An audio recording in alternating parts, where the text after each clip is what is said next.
What is up, everybody? It's Ian Riggs doing my first real motovlog.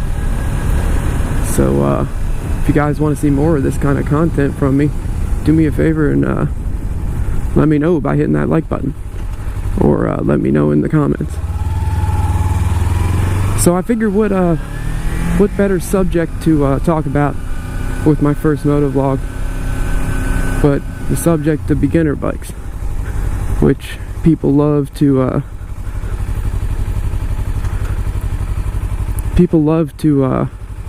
argue about what's the best beginner bike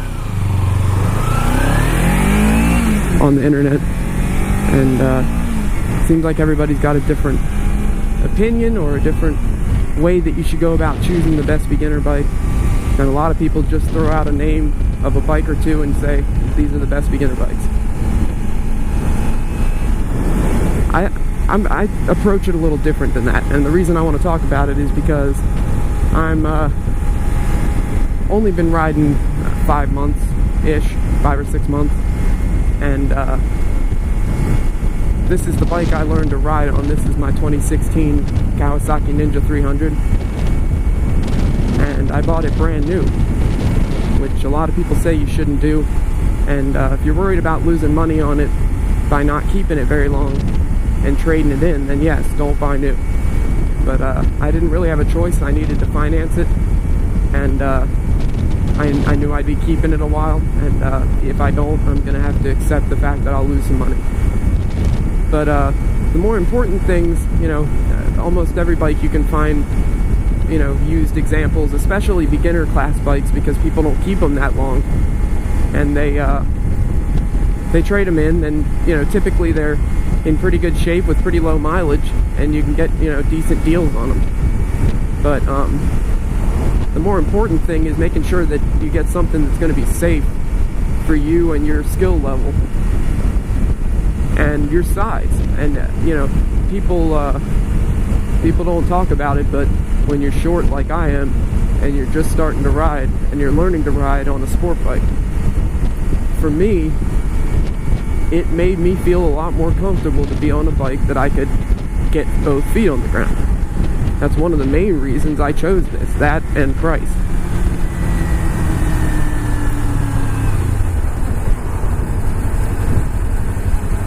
So, I mean, that's just my opinion. I wanted a bike that I could foot, you know, get both feet on the ground. Not everybody needs that. You know, if you've had dirt bike experience, or, you know, used to riding tall, heavier things, then, you know, maybe you can get away with starting on something taller. If you're short, if you're tall, you know, you won't have this problem. But if you're short like I am, you know, that played into my decision, purely because I didn't want, you know, I wanted something I was going to be comfortable on for learning. Now that I've been riding a few months, I could easily ride something with a higher seat and, you know, just put one foot down. I practice that all the time on this bike, so that I can ride something that, you know, taller, that I can't get both feet on the ground. And it feels really comfortable now. And now when I sit on taller bikes, it doesn't feel bad. You know, it feels perfectly controllable. So you know, I think that's a big deal. It was for me anyway. You know, that was how I felt safe. And I still drive. I tipped this bike over in a parking lot the third day I had it, and I was able to let it down really, really gently, and it didn't scratch anything. But you know, when you're a noob and you don't know not to stop with your bars, I mean, you know, but you're not used to it, and you're not used to being on a high-up sport bike, then it's probably going to happen. And that's why people say, that's the other reason people say get used bikes, because you're probably going to drop it, especially if you're short. And that's less, you know, the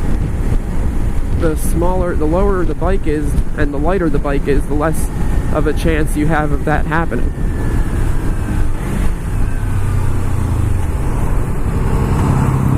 Now, as far as the power goes, you know, I probably could have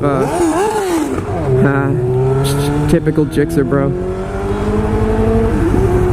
Sorry to everybody that rides Gixxers. But made me forget what I was saying. Oh, as far as power, that wasn't really my problem. I'd had a lot of experience driving manual transmission cars, and I know how to, how to shift and use a clutch. So hopping on a bike was, that I didn't have to really learn that. That came naturally. So I just wanted to feel comfortable on the bike. I didn't want the bike to feel too big or too heavy for me. And if at all possible, get something that, if you tip it over, it's not going to be the end of the world. It's not going to be all perfect like this one. And but that's just my 2 cents. I just think that's the best way to go, just so you stay safe. And if you think the power is going to be too much for you, get a 300, because it's definitely a manageable level of power, and enough power to have fun with. I mean,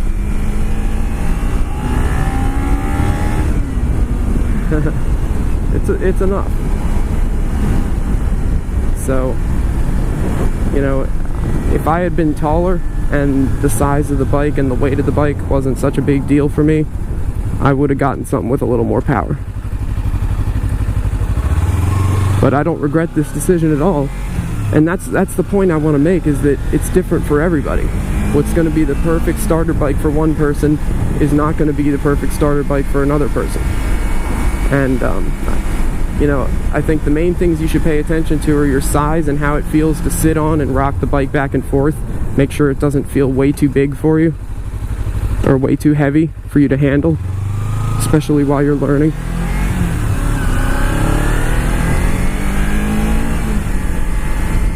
And make sure you don't get something, that you're going to loop out from under you because you don't know how to shift.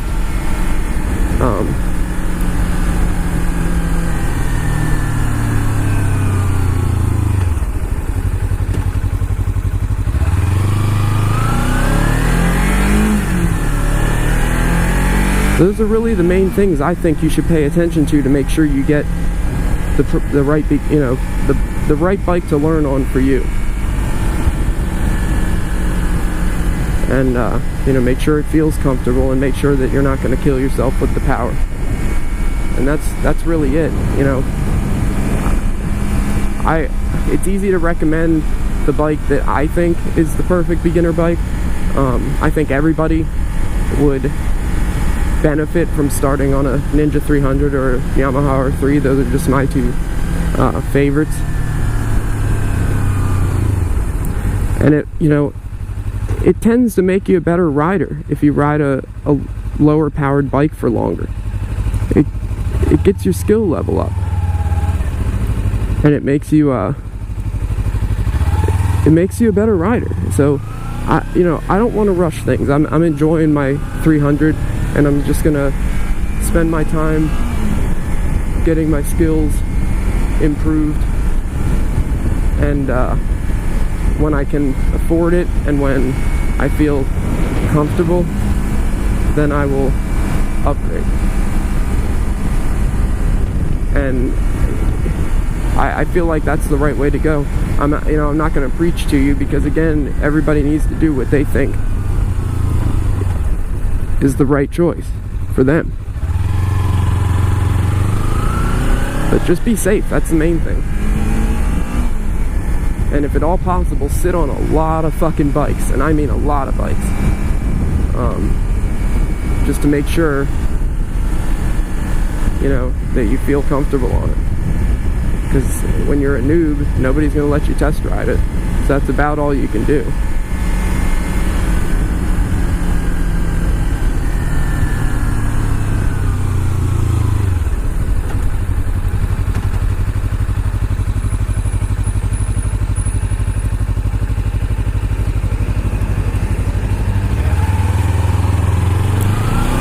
Other than that, just everybody that is starting out, just do your research. Make sure you don't end up regretting what you buy, and make sure you don't end up having a fucked up day. Pull a cycle cruiser. and just get something that matches your skill level. And when you're a noob, you don't have that much skill, so that's why I think everybody should start on a 300. And you know, you can get yourself in trouble with a 300. It's got enough power to get you in trouble. So if I were you, that's what I would do.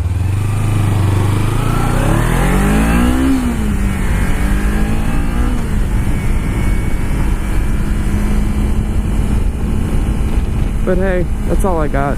I just wanted to give you my 2 cents on, you know, the things that I think you should consider when picking out the bike to learn on. Most people don't talk about the size. I feel like that's an issue. If you don't, then more power to you. Get a fucking tall ass bike with a lot of power if you feel like you can manage it. I didn't. And this was the right thing for me. But main thing is just do what the right thing is for you and stay safe out there. And until next time, like I said, if you want to see more motovlogs from me, I'm still learning. You know, it takes a little getting used to riding and talking and holding a thought and everything, but I'm sure I'll get better as I do it more.